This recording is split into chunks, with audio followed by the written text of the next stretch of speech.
বিউদিয়া পরামানিক চিত্ত পরামানিকের ঘর দেখুন কিভাবে জিসিবিতে রোলার চালানো হয়েছে, মাটির সাথে মিশিয়ে দেওয়া হয়েছে এবং একটা মুদিখানার দোকান ছিল, এদিকে ডেকোরেটরের দোকান ছিল এবং এ টু জেড সব ভেঙে দিয়েছে। এই হচ্ছে আমাদের দিবঙ্কর পরামানিকের বাবা, ওনার বিজেপি করার অপরাধে এই ঘর ভাই সব পুরো ভাঙচুর। দেখুন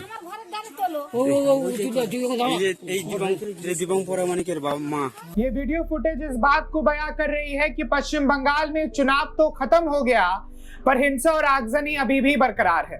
पश्चिम बंगाल में चुनाव के बाद हिंसा को लेकर ही राज्यपाल जगदीप धनखड़ राज्य सरकार पर एक बार फिर हमलावर है।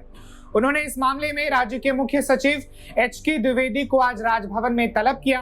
राज्यपाल जगदीप धनखड़ ने रविवार को कहा कि उन्होंने इस प्रतिशोधात्मक हिंसा पर काबू पाने के लिए प्रशासन द्वारा उठाए गए कदमों के बारे में जानने के लिए मुख्य सचिव HK द्विवेदी को बुलाया है।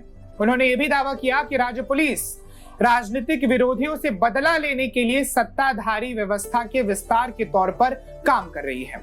धनखड़ ने ट्वीट पर अपनी बात रखते हुए कहा कि बंगाल में लाखों लोग विस्थापित किए जा रहे हैं एवं करोड़ों रुपयों की संपत्तियों को नुकसान पहुंचाया जा रहा है। उल्लेखनीय है कि चुनाव के बाद करीब 16 लोगों की अब तक राज्य में जान जा चुकी है। सीएम ने कहा था कि तृणमूल और भाजपा दोनों ही पार्टियों के लोगों की जाने गई हैं। सीएम ने यह भी कहा था कि उस दौरान कानून व्यवस्था का दायित्व चुनाव आयोग के हाथों में था, पर अब क्या? राज्यपाल ने लिखा कि राज्य की स्थिति बेहद ही चिंताजनक है, सुरक्षा बोलकर कुछ नहीं है। इस परिस्थिति में मुख्य सचिव से राजभवन में बातचीत की, वोट के बाद हुई हिंसा को रोकने के लिए क्या क्या कदम उठाए गए हैं, इन सभी की रिपोर्ट मांगी गई है। लगातार तोड़फोड़ एवं अराजकता से बड़े पैमाने पर आगजनी, लूटपाट और संपत्तियों को नुकसान पहुंचाया जा रहा है। राज्यपाल ने भी कहा कि अराजक तत्वों के हाथों बलात्कार एवं हत्या की कई घटनाएं और वारदातें राज्य में हुई है और ऐसे तत्वों को कानून का कोई भय नहीं है।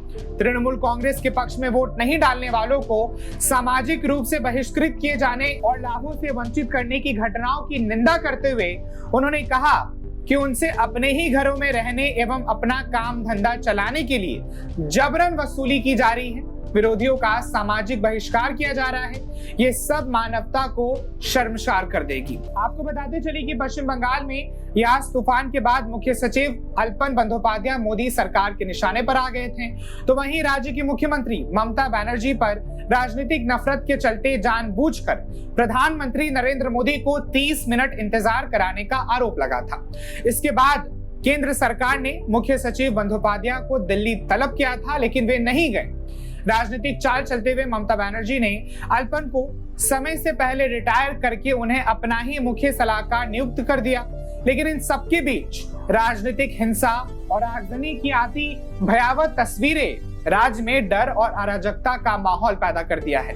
दो पार्टियों के बीच राजनीतिक रंजिशें इस तरह बढ़ने से सबसे ज्यादा नुकसान राज्य और राज्य की जनता को ही हो रहा है।